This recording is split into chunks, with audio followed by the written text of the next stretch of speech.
بسم اللہ الرحمن الرحیم۔ قطب الدین بختیار کاکی رحمۃ اللہ علیہ کی نماز جنازہ۔ ایک وقت تھا جب ملک کے بادشاہ کے اندر عبادت، پرہیزگاری اور دینی سمجھ بوجھ کوٹ کوٹ کر بھری ہوتی تھی۔ آج کے اس کے گزرے دور میں بندہ ان واقعات کو سنے تو عقل دنگ رہ جاتی ہے۔ چنانچہ حضرت قطب الدین بختیار کاکی رحمۃ اللہ علیہ کی نماز جنازہ کا واقعہ بھی عقل کو حیران کر دینے والے واقعات میں سے ایک ہے۔ ملاحظہ فرمائیے، جب حضرت قطب الدین بختیار کاکی رحمۃ اللہ علیہ کی وفات ہوئی تو ہندوستان بھر میں کوہرام مچ گیا۔ نماز جنازہ تیار ہوا، اسے ایک بڑے میدان میں نماز جنازہ ادا کرنے کے لیے لایا گیا۔ مخلوق نماز جنازہ پڑھنے کے لیے نکل پڑی۔ انسانوں کا ایک سمندر تھا جو تا حد نگاہ نظر آتا تھا۔ یوں معلوم ہوتا تھا کہ ایک بپھرے ہوئے دریا کی مانند یہ مجمع ہے۔ جب نماز جنازہ پڑھانے کا وقت قریب آیا تو اچانک مجمع میں سے ایک شخص آگے بڑھا اور مجمع کی طرف رخ کر کہنے لگا کہ میں حضرت قطب الدین بختیار کاکی رحمۃ اللہ علیہ کا واسی ہوں، جن کی وصیت کرنے والا ہوں۔ مجھے حضرت قطب الدین بختیار کاکی رحمۃ اللہ علیہ نے ایک وصیت کی تھی، لہٰذا میں اس مجمع تک حضرت مرحوم کی وہ وصیت پہنچانا چاہتا ہوں۔ مجمع سننے کے لیے خاموش ہو گیا۔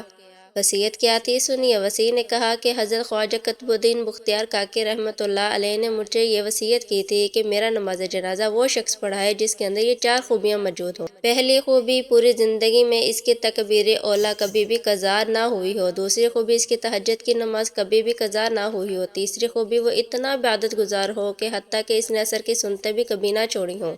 چوتھی خوبی، اس نے زندگی میں کبھی غیر محرم عورت پر کبھی بھی بری نگاہ نہ ڈالی ہو۔ لہٰذا جس شخص میں یہ 4 خوبیاں موجود ہوں وہ میرا نماز جنازہ پڑھائے۔ جب حضرت رحمۃ اللہ علیہ کی یہ وصیت مجمع کو سنائی گئی تو مجمع پر سناٹا چھا گیا۔ مجمع ایسے ساکت ہو گیا جیسے اسے سانپ سونگھ گیا ہو۔ لوگوں کے سر جھک گئے، کون ہے جو اس قدم آگے بڑھائے؟ کافی وقت گزر گیا، وصیت کا اعلان بار بار کیا جاتا رہا، لیکن کوئی بھی شخص نماز جنازہ پڑھانے کے لیے تیار نہ ہوا۔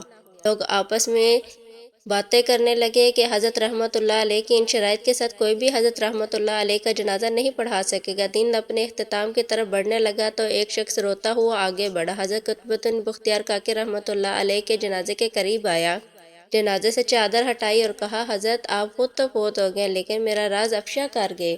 اس کے بعد بھرے مجمع کے سامنے اللہ کو حاضر ناظر جان کر قسم اٹھائی کہ الحمدللہ میرے اندر یہ 4 خوبیاں موجود ہیں۔ لوگوں نے حیرانی سے یہ دیکھا کہ یہ کون شخص ہے۔ جب لوگوں نے دیکھا تو وہ بادشاہ، اس وقت کے بادشاہ شمس الدین التمش رحمۃ اللہ علیہ تھے۔ غور و فکر کا مقام ہے، اگر بادشاہی کرنے والے دینی زندگی گزار سکتے ہیں تو پھر ہم کیا دین؟ ہم دکان کرنے والے، فیکٹری چلانے والے، دفتر میں جانے والے، یا کھیتی باڑی کرنے والے، یا گھروں میں کام کرنے والی عورتیں، یا گھروں میں رہنے والی عورتیں، بچوں کو پالنے والی عورتیں ایسی زندگی کیوں نہیں گزار سکتے؟ اللہ رب العزت ہمیں زندگی بھر نیکی پر قائم رہنے کی توفیق عطا فرمائے، آمین یا رب العالمین۔ پلیز میرے چینل کو سبسکرائب ضرور کیجیے گا۔